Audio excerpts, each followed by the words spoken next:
आपने कुछ बातें कही हैं और इस पर मेरी प्रतिक्रिया चाहिए है। तो पहली तो ये बात कह दूं कि मैं कोई जवाब नहीं दे रहा हूं। इस संदर्भ में अपने अनुभव और समझ के आधार पर अपनी बातें रख रहा हूं। ये बातें हो सकता है झूठ भी हो, आपको रुचे भी ना, केवल आपको इनको सुनना है और संभव हो तो अपने स्तर पर इनकी पड़ताल करना है। उसके बाद किसी निष्कर्ष पर आप पहुंचेंगे। इन्हें ज्यों का त्यों नहीं मान लेना है। दूसरी बात ये कि मैं कोई जवाब नहीं दे रहा हूँ इस विषय पर। आपने जो बात कही उसमें मूल चीज़ मुझे ये समझ में आई कि आप ये कहना चाहते हैं कि संवेदनाएं क्या दूसरे तक पहुंचाई जा सकती है या पहुंचती हैं।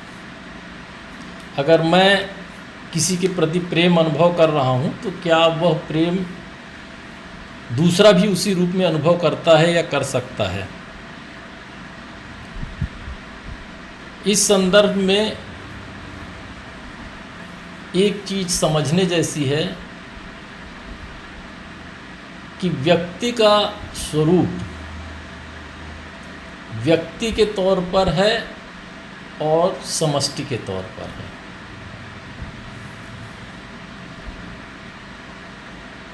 इसे ऐसा भी समझा जा सकता है जैसे एक समुद्र है, समुद्र की अतल गहराई है, वो समष्टि है और उसमें उठने वाली लहर उसका एक व्यक्तिगत रूप है। लेकिन समुद्र और लहर कहीं जुड़ते हैं। वो जो जुड़ने वाला हिस्सा है जहाँ पर संयुक्त होते हैं व्यक्ति और समष्टि, वो भी महत्वपूर्ण हिस्सा है।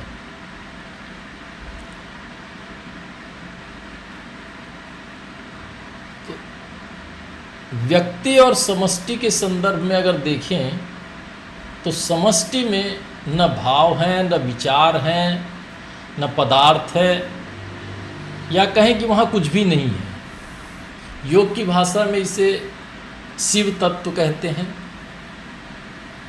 शिवत्व कहते हैं। तो समष्टि के स्तर पर तो संवेदनाओं का कोई अर्थ नहीं है। व्यक्ति के तौर पर जब हम चर्चा करते हैं तो व्यक्ति और समष्टि के बीच के जोड़ के इन दोनों हिस्सों को देखना पड़ेगा।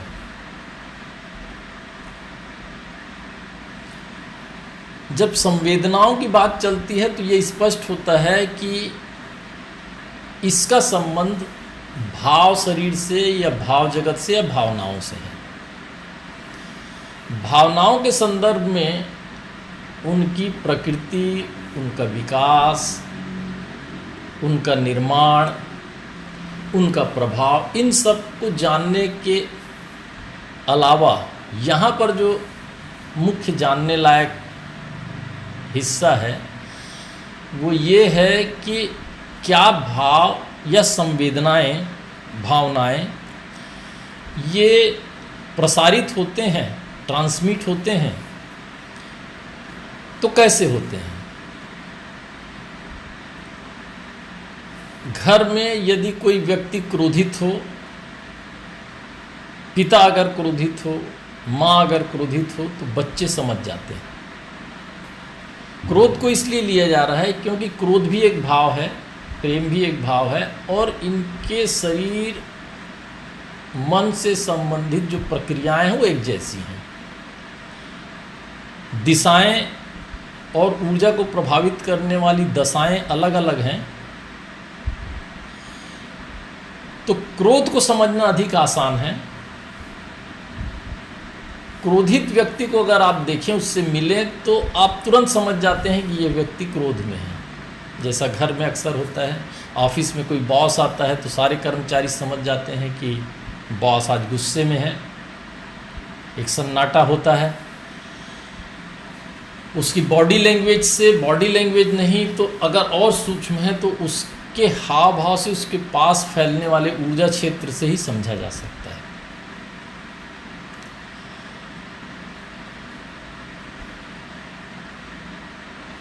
अगर कोई व्यक्ति क्रोध में आपके पास आए और आप अगर सजग हैं तो उस क्रोध की तरंगें आपको छुएंगी और आपके अंदर क्या प्रभाव होगा इसको आप जान सकते हैं, अगर सूक्ष्म दशा में बात करें।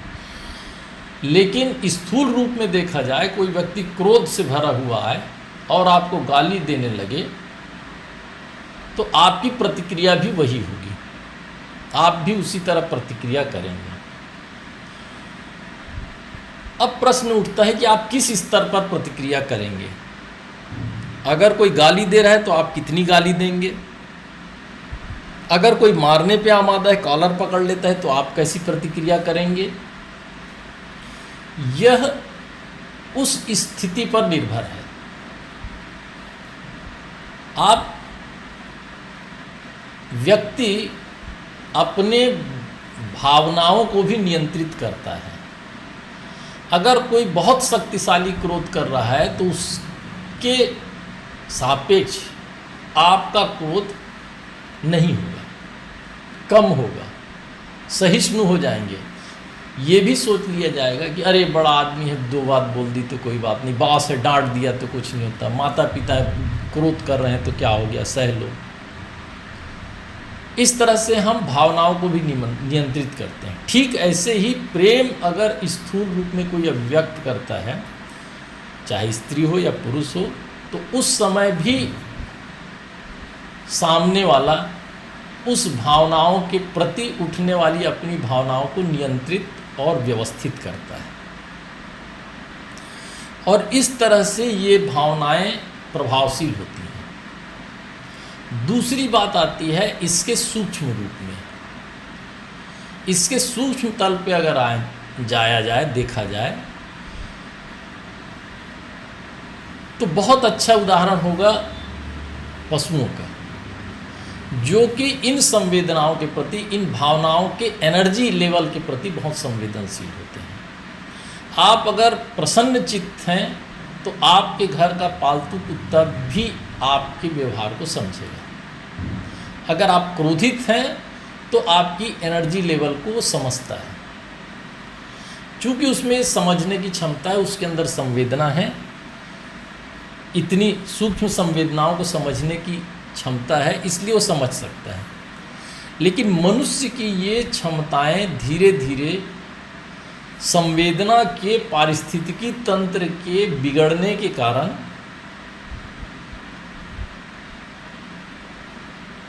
नष्ट होती जा रही हैं, या कहा जाए कम होती जा रही हैं। इसलिए इनका प्रभाव कम हो गया है। इसके और सूक्ष्म रूप में जाएं तो बहुत सारे ऐसे संबंध है जो भावनात्मक रूप से गहरे जुड़े होते हैं। ये वही तल होता है जहाँ पर व्यक्ति और समष्टि जुड़ते हैं। वो लगभग समष्टि के तरफ से जुड़ा होता है, और उस स्थिति में संवेदनाओं का प्रसार बहुत दूर तक हो सकता है। कई बार ऐसा होता है कि दूर कहीं बेटा है, वो किसी दिक्कत में है, तो माँ को यहाँ पता चल जाता है कि उसे कोई दिक्कत है। इसके काफ़ी प्रामाणिक अनुभव है मेरे पास। मेरे एक मित्र हैं स्वामी प्रेम अरुणोदय, उनकी माता जी का स्वर्गवास हुआ। उस दिन जब मैं ध्यान कर रहा था तो मुझे पता नहीं क्यों ये एहसास हुआ कि वो अब नहीं है, और जब ध्यान से उठा तो मुझे फ़ोन मिला कि अब वे नहीं रही। उनकी ही एक बात है कि जब स्वामी जी कहीं बाहर थे और उनका किसी से झगड़ा हो गया था, काफ़ी मारपीट हुई थी, उसी रात उनको हम प्रेम से दीदी बोलते थे, तो उनकी माता जी ने स्वप्न देखा कि मेरे पुत्र पर हमला हुआ है और वो बहुत दिक्कत में है। अक्सर ऐसा होता है कि महिलाएं अधिक संवेदनशील होती हैं, पत्नी अपने पति के बारे में देख लेती हैं कि वो किसी दिक्कत में है या किसी अन्य स्त्री के साथ में है, और ये संवेदनाएं उन तक बहती हैं। तो ये एक अलग सूक्ष्म तल है जिसमें हम दूर बैठे हुए भी संवेदनाओं से प्रभावित होते हैं। लेकिन इनमें एक चीज़ देखने को मिलती है कि ये संवेदनाएं उन्हीं पर काम करती है जिनसे हम गहरे तल पर जुड़े होते हैं। हम लोग जब साधना काल में थे तो हमारे सन्यासी मित्रों के साथ अक्सर ये प्रयोग हुआ करता था कि अगर तुम जा रहे हो पूना तो वहाँ से यार ध्यान की तरंगे भेजना। और अक्सर ऐसा होता था कि हम उसे टेली करते थे कि तुमने इतने बजे मुझ तक ये तरंगे भेजी थी और इतने बजे मैंने उनको रिसीव की थी। इसका कोई प्रमाण नहीं मिल सकता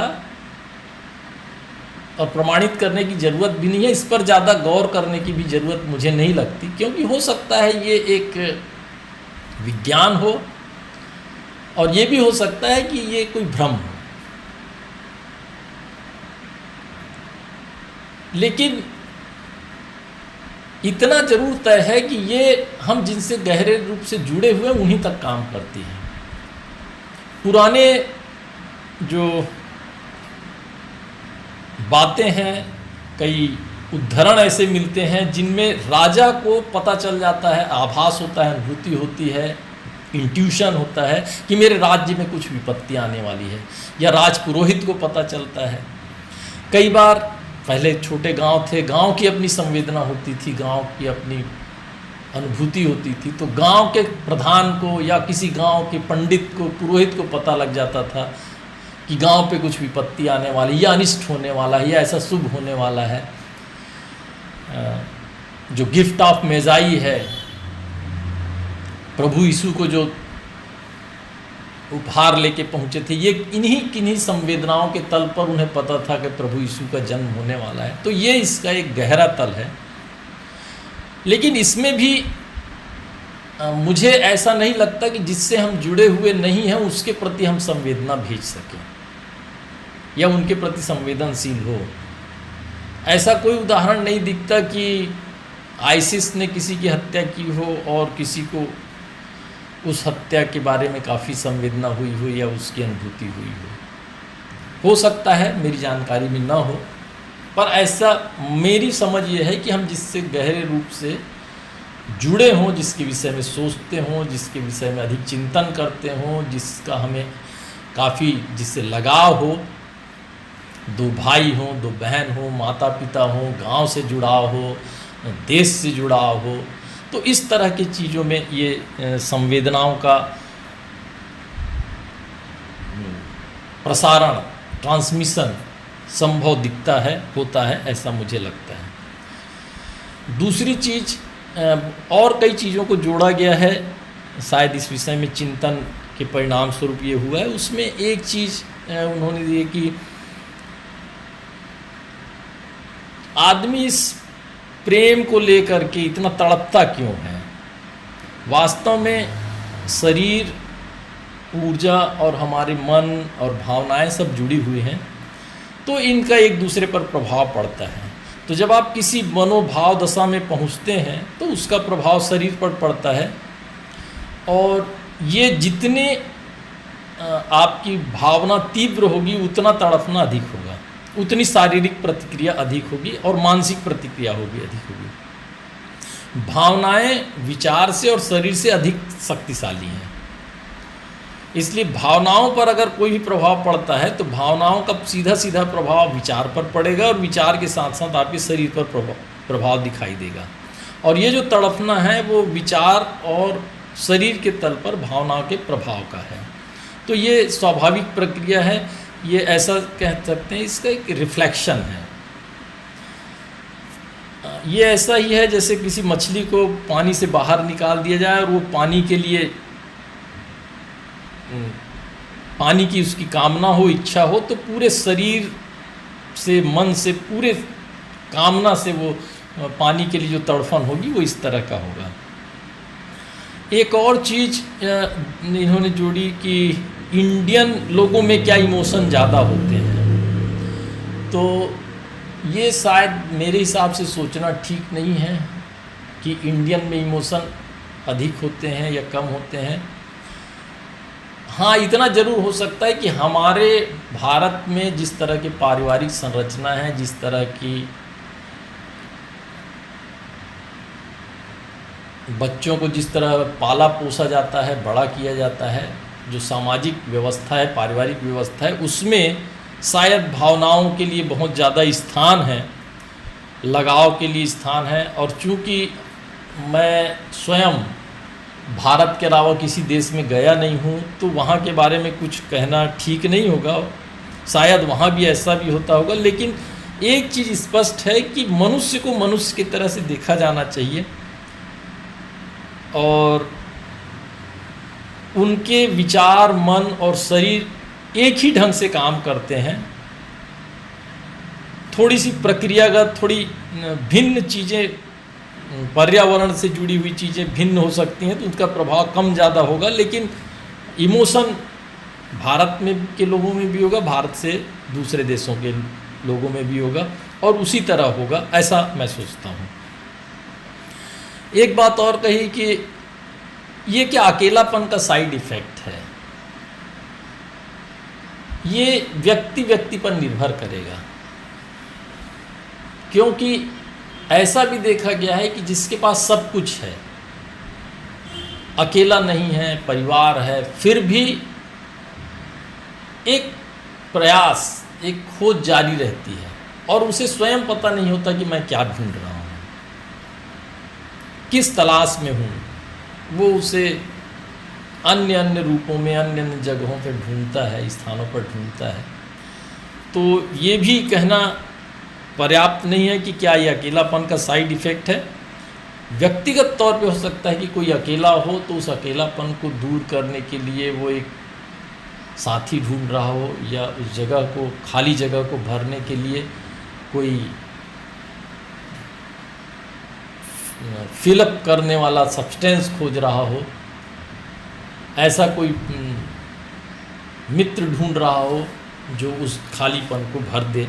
तो ये व्यक्ति पर निर्भर करेगा।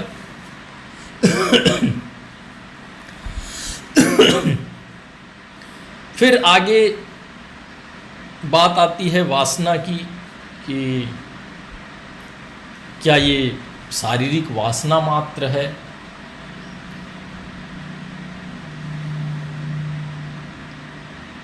वासना जब कहा जाता है तो इसका सीधा संबंध सामान्य अर्थ में शरीर से लेते हैं, लेकिन अगर इसको थोड़ा शुद्ध और करें तो ये कामना के तल पर चला जाता है। और कामना के विषय में जब हम बात करें तो ये हमारे जीवन का आधार है, क्योंकि अगर कामनाएं न हो तो शायद हमारी गतिशीलता, जीवन की दौड़, जो लाइफ ड्राइविंग फोर्स है, वो न हो। और शायद इसीलिए योग में मूलाधार चक्र को इतना महत्व दिया गया है। ये अलग बात है कि लोगों ने वासना को या कामनाओं को इतना निंदित किया है, किंतु योग और तंत्र की दृष्टि में ये बहुत ही दिव्य माना गया है। इन्हें किसी तरह से निंदित नहीं किया गया है और इन्हें अन्य चक्रों के यात्रा में सहयोगी माना गया है। और ये भी माना गया है कि मूलाधार चक्र जितना सक्रिय होगा, जितना सशक्त होगा, अन्य चक्रों के लिए संभावनाएं और बढ़ जाती हैं। तो इसे इस अर्थ में जोड़ना कि संवेदनाएं, प्रेम जो है ये वासना है, ये मुझे उचित नहीं लगता। ये सब अपने स्तर पर हैं, अपनी अपनी इनकी महिमा है, अपने अपने इनके गुण हैं, अपने अपने स्वभाव हैं। एक प्रश्न और इसमें उठता है कि आत्मा किसी एक के लिए क्यों तड़पती है। ये थोड़ा जटिल प्रश्न है। जटिल इसलिए कि न तो हमको आत्मा का सही ढंग से पता है। रहा सवाल जिसे हम तड़प बोलते हैं, वास्तव में ये प्रेम है कि नहीं है, ये भी पता नहीं होता। इस संदर्भ में मेरा जो मानना है, मेरी जो समझ है वो ये है कि हम बहुत सारी चीज़ों के समन्वय हैं। हमने बहुत सारी चीज़ें अपने आसपास से सीखी हैं, किसी व्यक्ति से, किसी मित्र से, परिवार में किसी सदस्य से, और अधिकांश चीज़ें फिल्मों से, दूरदर्शन से, यहाँ से सीखा है। और कहीं से ये बात स्थापित भी हो जाती है, खासकर भारत जैसे देश में, कि प्रेम किसी एक से होगा। और अधिकांश महिलाओं के संदर्भ में ये है कि वो केवल अपने पति से प्रेम करती हैं और किसी से प्रेम नहीं करती, या किसी और से प्रेम होगा भी नहीं। और पुरानी फिल्मों में तो ऐसा था कि हीरो और हीरोइन के बीच में प्रेम है, और अगर खलनायक ने रेप कर दिया तो हीरोइन मर जाती थी कि मैं तुम्हारे लायक नहीं रही, और इस तरह का। तो मुझे लगता है कि ये हो भी सकता है कि आत्मिक तल पर कहीं पर कोई किसी एक से संयुक्त हो, जैसा कि रामकृष्ण परमहंस के जीवन में है। वो शारदा से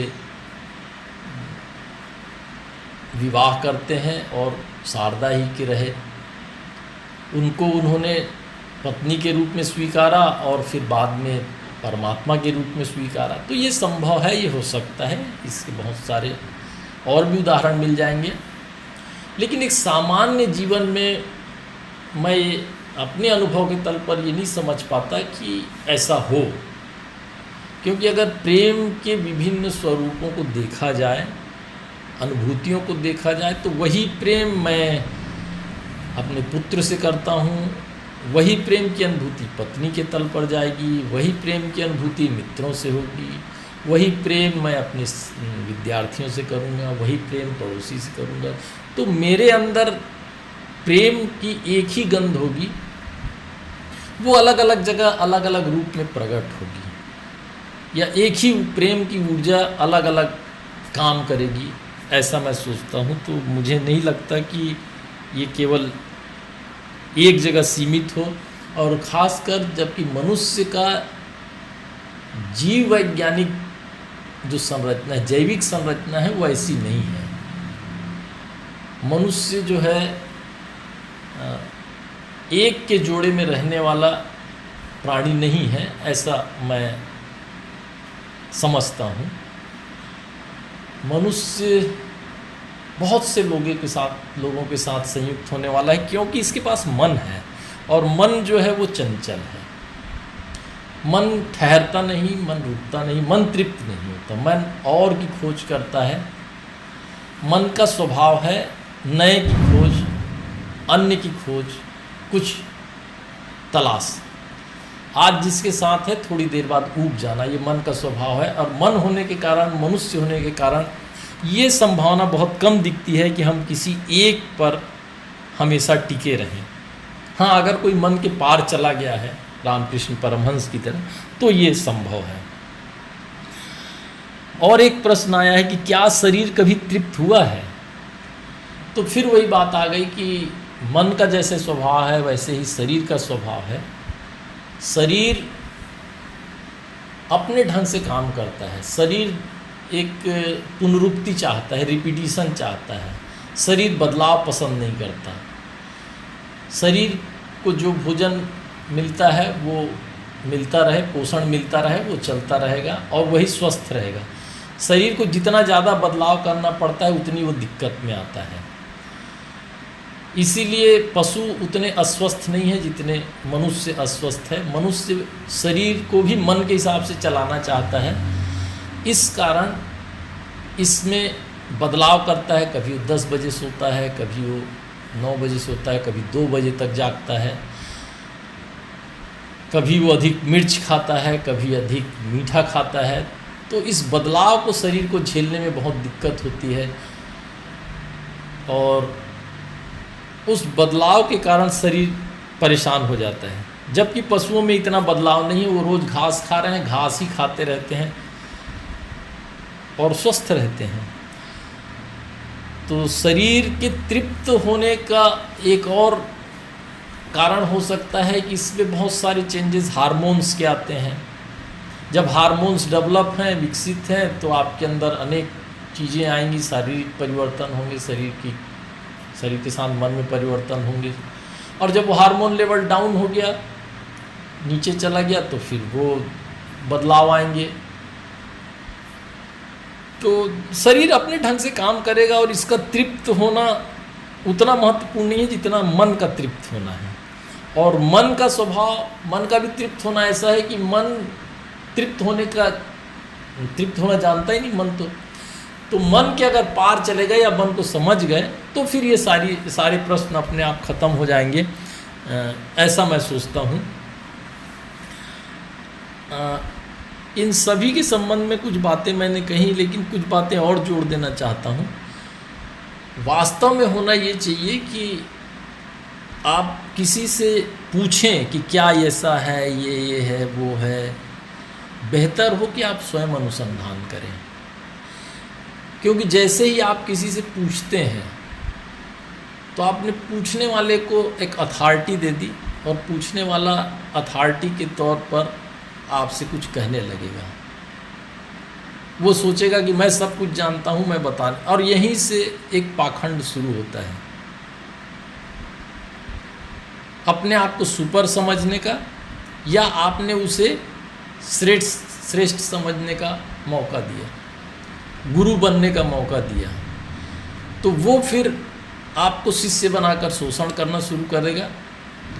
और ये भी हो सकता है कि किन्हीं कारणों से आप उसकी हाँ में हाँ मिलाएं, जो वास्तव में आपका अनुभव नहीं है। तो यहाँ से पाखंड शुरू होगा, और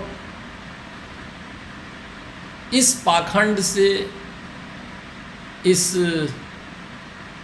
भ्रष्टाचार से, जिसे आध्यात्मिक भ्रष्टाचार कहा जा सकता है, इससे बचना बहुत ज़रूरी है।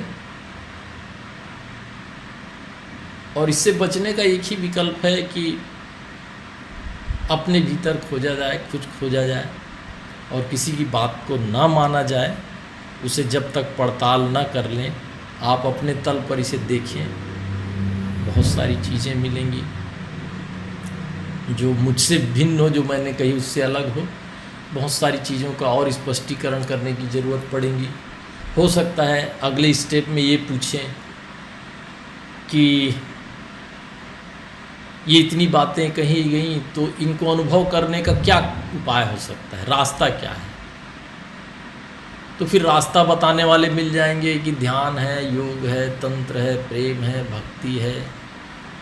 और प्रत्येक व्यक्ति वही मार्ग बताता है जिस मार्ग से वो खुद गया है, वही ऑथेंटिसिटी रहती है जिससे वो गया है। लेकिन ये कौन तय करेगा कि आपको कौन सा रास्ता चाहिए, आप किस माध्यम से जा रहे हैं। आप पैदल जा रहे हैं कि साइकिल से जा रहे हैं, कि कार से जा रहे हैं, कि मोटरसाइकिल से जा रहे हैं। अगर आप पैदल हैं तो पगडंडी का शॉर्टकट रास्ता बताया जा सकता है, लेकिन मैं उससे गया हूँ कभी, तभी बता सकूँगा। अगर मैं कार से गया हूँगा तो मैं कार का मार्ग बताऊँगा कि कार से बड़ी अच्छी सड़क है, उससे चले जाओ। लेकिन आपको जाना है पैदल, आपके पास कार नहीं है। तो ये जो दिक्कत पैदा होती है पूछने, बताने और चलने में, इस दिक्कत से बचने के लिए सबसे बेहतर उपाय ये है कि स्वयं खोजें, किसी की बात को माने ना, और उस चीज़ पर जिस पर आप निष्कर्ष पर पहुँचे उस पर भी अंतिम मुहर ना लगाएं। इस बात पर अडिग रहें कि हो सकता है कल ये झूठ हो सकता है ये गलत हो, तो मैं इसमें बदलाव के लिए तैयार हूँ। लेकिन अभी तक मुझे ये दिख रहा है कि ये ऐसा है, अभी तक मैंने जो जाना है ये ऐसा है। तो मेरी बातों को सोचता हूँ कि आपने सुना होगा। अगर नहीं सुना तब भी बहुत बहुत धन्यवाद।